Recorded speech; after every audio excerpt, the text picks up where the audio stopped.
Summer is singing in streets again, and summertime's travels have now begun. The cuckoo sings of the burnished grain, and long journeys gilded by the sun. We soon have the holiday passenger traffic with us. But between us, I think we can deal with all this. The superintendent of operating speaks in the ears of his timetable brains, who sit in their offices calculating how to fit in fast summertime trains. Cudgel your brains for summertime trains. Draw in a train for the passengers waiting to hear cuckoos singing a Highland fling. Draw in a line for a non-stop to Edinburgh over the Tyne. And so the new service comes into its hour. The morning is June, the weather is fine. At King's Cross Depot of Motive Power, the drivers come in to sign on the line. Bob Marrable, top-link train driver, who's always a punctual arriver, wears boots, footplate size, has colour-light eyes, and engine oil in his saliva. Rolly Ruffle, his mate in the team, often sprays out his tonsils with steam and treats gravel rashes by damping down ashes and using the paste like Cold Creek. The 9:30 non-stop train to Edinburgh, the Elizabethan, will leave from platform 5. Passengers for Dundee and Aberdeen travel in the front of the train. At King's Cross, the coaches are filling with passengers. Porters are willing to carry their cases and find them their places for a tenner or even a shilling. The Elizabethan will leave from platform 5. Passengers for Dundee. Like a general gathering forces, the chef's checking up his resources. All the pains in your belt Mr. Wheeler can melt and roll your eyes round with his sauces.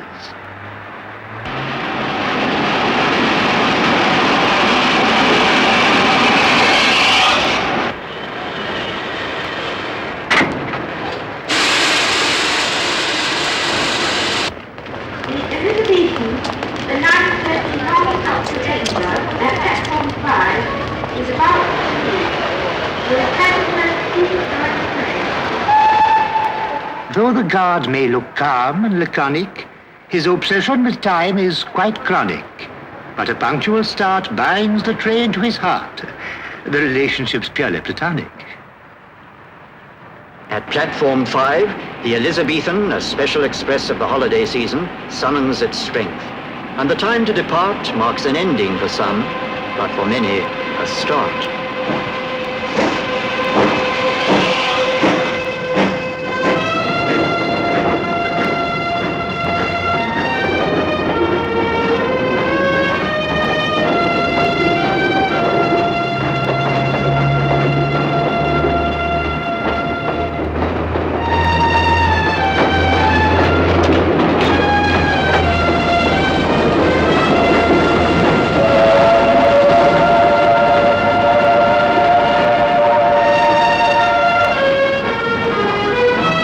As the engine goes with a swing and a shine past the engine sheds, there's a man on the line who gave her that shine. He's the fitter. His was the skill, his the hands that uncoupled her rods, stripped her gear, packed her glands with his firm, skillful hands.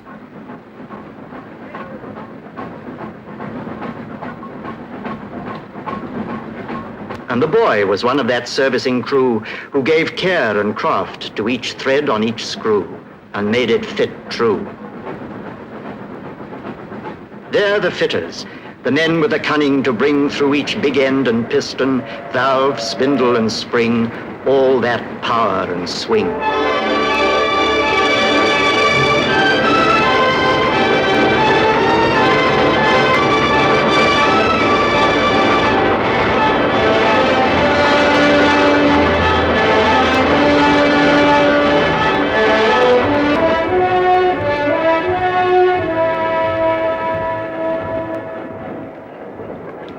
The buffet's archdeacon of elegance serves coffee with impartial sentiments, cigars for the swells, bath buns for blonde belles, and fags for the lodging arrangements.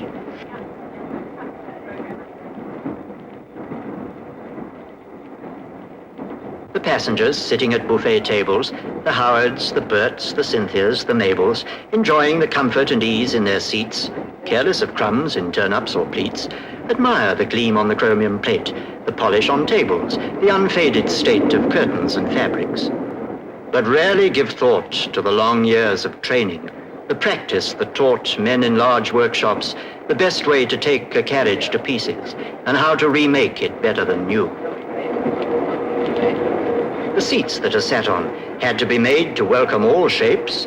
First, the material that mustn't fade or wilt under pressure was cut with a blade skillfully guided, then skillfully sewn, while windows were painted, then carefully scraped, and taps were fitted in shining chrome. Then the seats were upholstered, material bolstered. And while a man was writing a sign, and others were putting that last mirror shine on metal and paint, the seat was finished. And those who ride in its regal embrace can truthfully claim to sit in the pride and work of a king.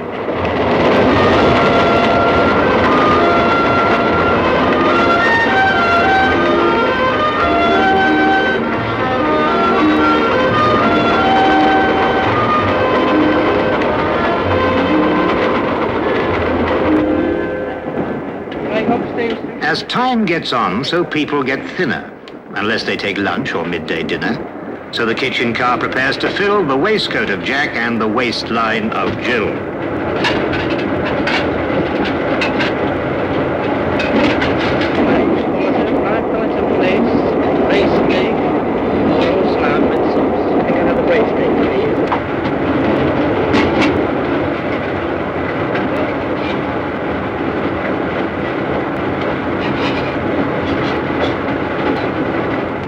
Watch them consistently filling the gaps in their faces with food without filling their laps.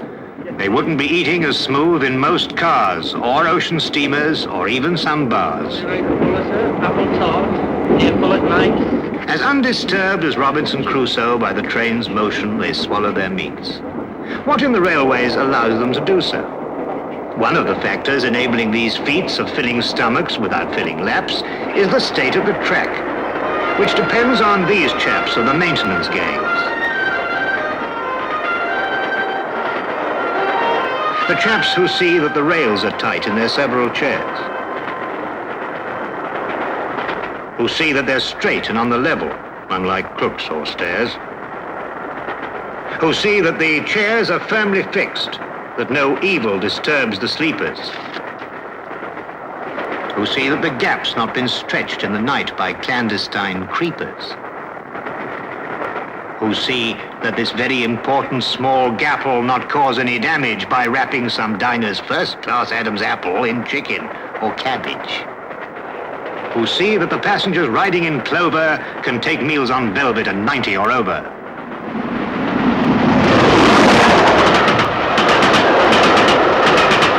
While the side-slipping countryside changes to town, meadow, sweet, speedwell, charter and gown, dreamlike in boxes, unseen, watchful eyes, path-setting panel, tell us no lies. Watch the trains passing, guide her with care, junction and crossing, points in a pair. With a turn of the wrist, the click of a switch, track circuit magic, vault of the witch, out of York City and on to the north, past Durham, Newcastle, over Tweed to the Forth. Now beyond York, the Scots crew prepare to relieve the strain on the English pair. No driver of trains is more proud of his Scottish descent than MacLeod. He insists every engine has pipes to each piston and burns in its box for MacLeod. His mate, Mungo Scott's cursed with Bristol, that's as tough as a John Knox epistle. When he kissed a young lass in the dark for a lark, she asked, "Was that you or a vessel?"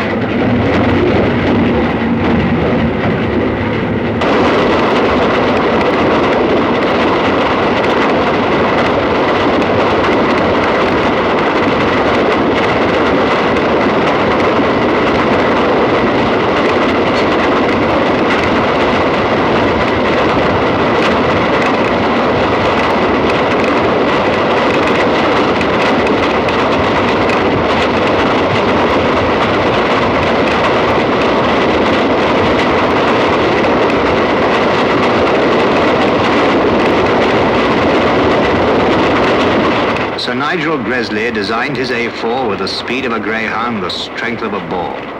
But when he put fire in her stomach, he taught her to burn with a furious thirst for water. So when she approaches a water trough, watch Fireman Mungo doing his stuff.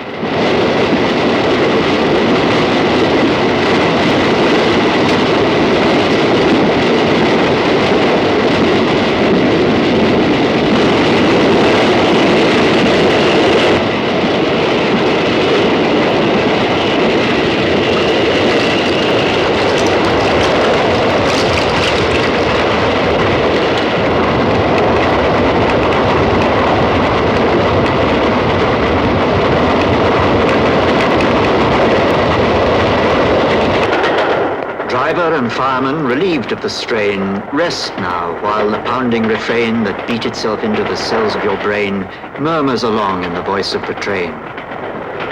God, keep your watch on this world of corridors, coaches, while passengers curled in safeguarded rest are rapidly swirled past the vision of Durham, swiftly unfurled.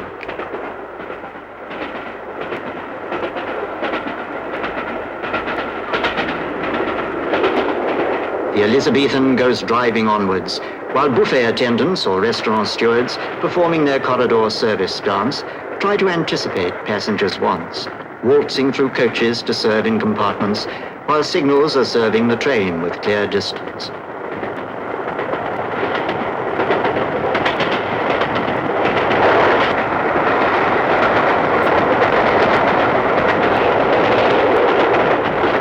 Sometimes breaking this smooth onward flow, though the home signal's clear, the distance says slow. The regulator slams shut, and McLeod clamps on the brakes.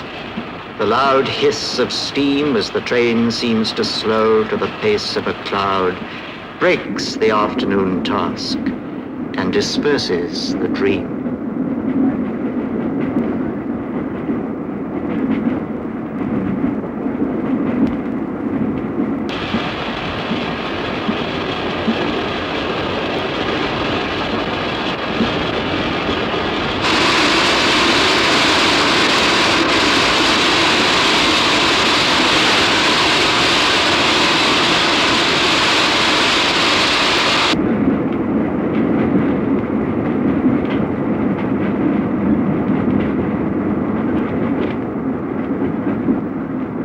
At the end of these wires sit men in control rooms, like prompters assisting the course of a play, breathing out words like Arabian perfumes. Too bad there's no record of just what they say. They watch every train that moves in their region of thousands of miles of railway distance and try to forestall any slightest suspicion of slack that might make its unholy appearance. But while every passenger knows the importance of his own special train arriving on time, the men in control rooms must weigh in the balance the claims of 1,109. But the Elizabethans, a particular, special, never more smiled upon non-stop train. Nothing must stop her. The order's official, and lateness could cause operational pain. And at last, the ultimate cause of the slack over the hills far away up the line is cleared. And the train picks up speed on the track through Newcastle City and over the Tyne.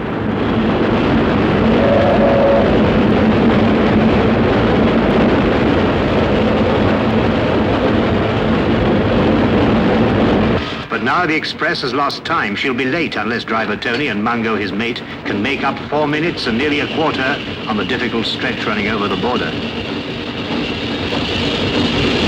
Here's driver McLeod, mighty old hunter, chasing each minute of time's silent thunder, riding down seconds over the straight track, chasing the seconds lost rounding the curved track, coaxing each delicate petal of power out of steam's suddenly blossoming flower. Here's muscular Mungo, hard-handed toiler, who keeps water flowing round the tubes of the boiler, keeps up the pressure, heaves tons of coal on, makes sure his driver's got enough steam to roll on, bends till his back aches, shifts as his feet work, rhythmically swinging to make boiler heat work.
they come down from Grant's house, the peak of the climb, they're over the worst. And she's running on time.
The Elizabethan is running on time and will arrive at platform 10.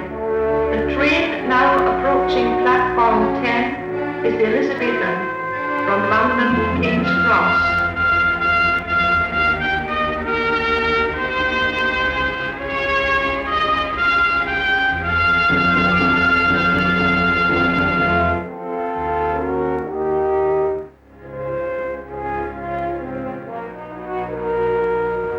Mr. Arnott of Waverley Station has a very high sense of occasion. If a train's a non-stopper, his topper is proper. His Hamburg's for trains of low station.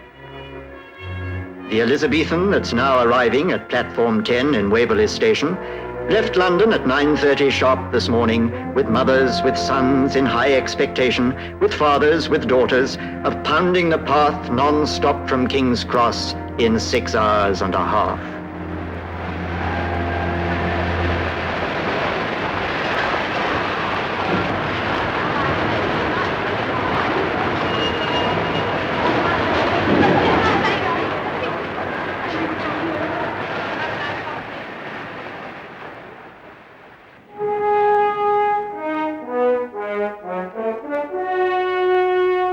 Here Edinburgh stands on its rock by the Forth, singing its welcome to those who come north, where the clans and the heather have fashioned a reason to mingle their blooms in a festival season.